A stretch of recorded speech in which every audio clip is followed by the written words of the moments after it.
azad edilmiş yaşayış məntəqələrinin siyahısını doğma xalqıma çatdırıram.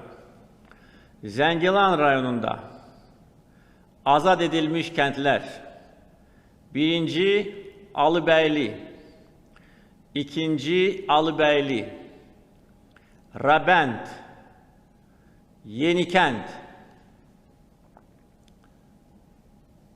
Cəbrayıl rayonunun azad edilmiş kəndləri: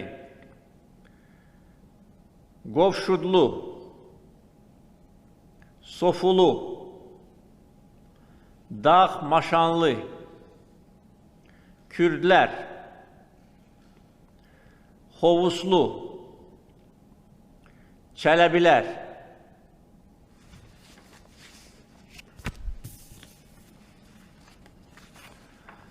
Qubadlı rayonunun dünən azad edilmiş yaşayış məntəqələri: Padar, Əfəndilər, Yusifbəyli, Çaytumaz, Xanlıq, Sarıyataq, Molla Bürhan və Qubadlı şəhəri.